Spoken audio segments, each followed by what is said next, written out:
Les Médicis, c'était des incubateurs de la Renaissance. Il faut que les entreprises de la taille d'un Médicis à l'époque soient incubateurs du monde d'après.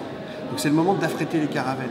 C'est le moment d'aller expérimenter et c'est le moment aussi de communiquer sur nos échecs autant que sur nos succès.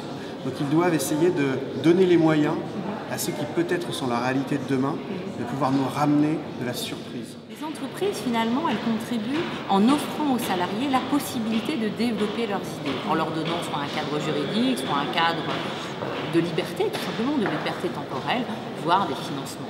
L'entrepreneuriat, ça sous-entend qu'il faut laisser les gens prendre des responsabilités, des initiatives. Et l'entreprise, elle a été créée de tout temps.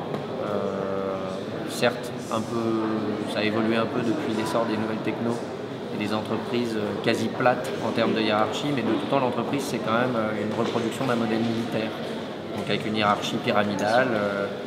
Et du coup, que quelqu'un prenne une initiative dans l'entreprise a jamais été institué comme une règle. C'est une règle non dite, c'est-à-dire qu'on l'autorise de temps en temps comme une exception, mais on ne le fixe pas comme une règle parce que sinon ça désorganise tout l'édifice. Le développement de ces projets un peu interstitiels répondent à trois grandes aspirations.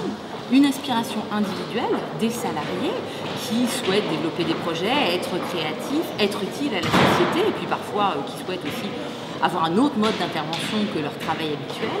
Elles répondent à un besoin du groupe dans lequel ils se situent, d'être dans une démarche plus collégiale, plus participative, à un besoin aussi de l'entreprise elle-même d'impacter positivement son environnement. Et puis elles répondent bien sûr à un besoin de la collectivité, un besoin de la société tout entière, d'avoir plus de cohésion sociale par exemple.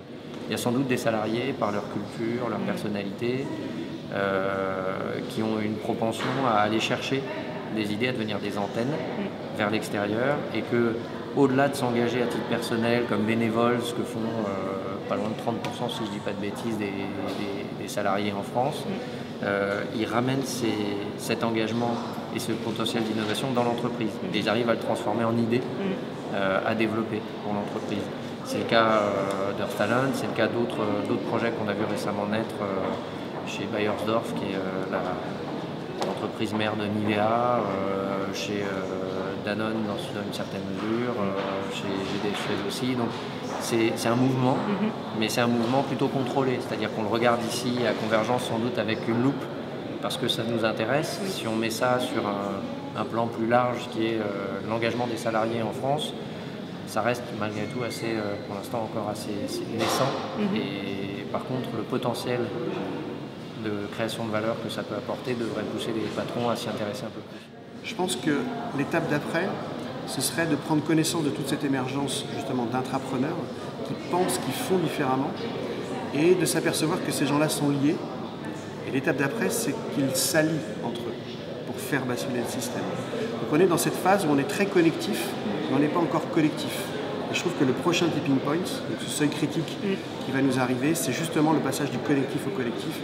Et là, on va connectif, le web, au collectif, c'est-à-dire s'allier. Je pense que c'est ça la prochaine révolution qui nous attend, mais dans très peu de temps.